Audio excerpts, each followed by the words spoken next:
Good morning, जय नारायण बच्चों। आज हम लोग हिंदी लिटरेचर में पाठ 8 वे दिन भी क्या दिन थे पढ़ेंगे। इस पाठ में लेखक ने भविष्य के स्कूलों का एक परिदृश्य खींचा है। ठीक है, उनकी कल्पना के हिसाब से एक ऐसा स्कूल होगा भविष्य में जिसमें कोई बच्चे स्कूल नहीं जाएंगे, न कोई भवन होगा, न कहीं जाना होगा। बच्चे बस अपने घर में बैठ करके टीवी की तरह एक स्क्रीन से पढ़ाई करेंगे। ठीक है बच्चों, इसके बारे में हम और बात करेंगे। उससे पहले मैं आपको शिक्षा व्यवस्था के बारे में कुछ बताना चाहती हूँ। ये है बच्चों, देखिए, ये है प्राचीन शिक्षा पद्धति। इसमें क्या होता था, इसमें बच्चे जो है वो गुरुकुल जाते थे, गुरुजी के आश्रम जाते थे। आश्रम जो है वो ऐसे शहर में नहीं होते थे, और वो शहर के बाहर ठीक जंगल में गुरुजी एक स्थान पे अपना आश्रम बनाते थे। वहीं सारे बच्चे जा कर के रहते थे। गुरुजी उनको शिक्षा देते थे और बच्चे आश्रम का सारा काम भी करते थे और गुरुजी से शिक्षा भी लेते थे। ठीक है, इस तरह की व्यवस्था आपने देखा होगा कि प्राचीन काल में जब भी आपने रामायण देखा होगा या अन्य कोई और भी सीरियल देखा होगा, तो उसमें इसी तरह की शिक्षा व्यवस्था दिखाई गई है कि बच्चे जो है वो गांव से, शहर से, सब जगह से गुरुजी के आश्रम में पढ़ने जाते थे और गुरुजी उनको हर तरह की शिक्षा वहाँ पर देते थे। और जब उनकी शिक्षा पूरी हो जाती थी तब वो अपने घर वापस लौट आते थे। तो ये है प्राचीन शिक्षा पद्धति। अब ये देखिए बच्चों, ये है वर्तमान शिक्षा व्यवस्था। ठीक है, जो आजकल चल रही है कि बच्चे जो है स्कूल आते हैं और फिर वहाँ पर 5-6 घंटे 7 घंटे रुकते हैं, है ना। अलग अलग अध्यापक आते हैं और हर विषय की पढ़ाई की कराई जाती है। ठीक है, आपको नोट्स दिए जाते हैं और उन सबको आप अपने कॉपी में नोट करते हैं, होमवर्क मिलता है। फिर आप लोग अपने घर चले आते हैं, होमवर्क करते हैं और दूसरे दिन फिर हम लोग स्कूल पहुंचते हैं। तो ये है वर्तमान शिक्षा पद्धति।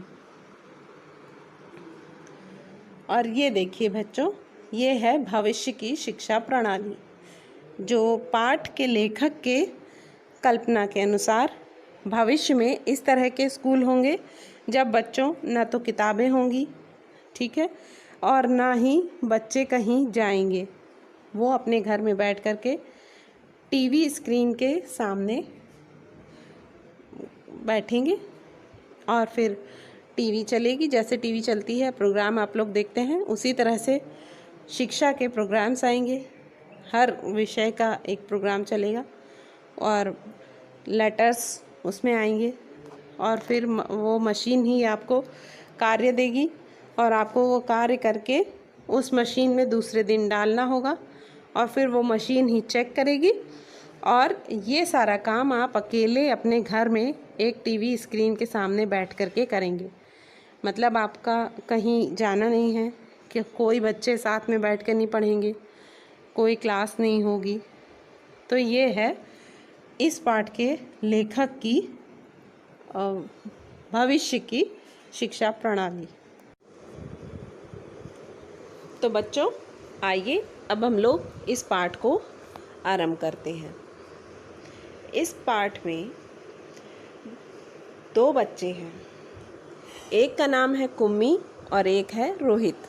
ये पाठ उनके वार्तालाप पर आधारित है। कुम्मी ने अपनी डायरी में 17 मई सन 2155 की रात को लिखा कि आज रोहित को एक पुस्तक मिली। बच्चों, ये कहानी आज से 150 साल बाद के परिदृश्य की कहानी है, भविष्य के बच्चों की कहानी है, जिसमें बच्चे पुस्तक से नहीं पढ़ते हैं, जैसे आप लोग पढ़ते हैं, किताबों से पढ़ते हैं, है ना, और स्कूल भी जाते हैं। लेकिन ये जो बच्चे हैं, कुम्मी और रोहित, ये पुस्तकों से नहीं पढ़ते हैं, बल्कि ये टीवी स्क्रीन से घर में बैठ कर के पढ़ाई करते हैं और इन्होंने पुस्तक कभी नहीं देखी है। ये लोग पुस्तक के बारे में कुछ नहीं जानते हैं। इन लोग जो पढ़ाई करते हैं उसमें टीवी में सारे शब्द चलते फिरते हैं। तो जब रोहित को पुस्तक मिलती है तो दोनों बच्चों में जिज्ञासा उत्पन्न होती है कि पुस्तक क्या होती है। रोहित आकर के कुम्मी को बताता है कि आज मुझे एक पुस्तक मिली। तो कुम्मी उस पुस्तक के बारे में जानने की इच्छा रखती है और वो पूछती है कि ये पुस्तक तुम्हें कहाँ मिली। तो रोहित उसे कहता है कि ये पुस्तक मुझे एक पुराने डिब्बे में रखी हुई मिली थी। तभी कुम्मी को भी याद आता है कि उसके दादाजी ने एक बार बताया था कि उनके जो दादाजी थे वो पुस्तक से पढ़ते थे और पुस्तक जो है छपी हुई होती थी, शब्द स्थिर होते थे और पृष्ठ पलट पलट करके पुस्तक को पढ़ना पड़ता था।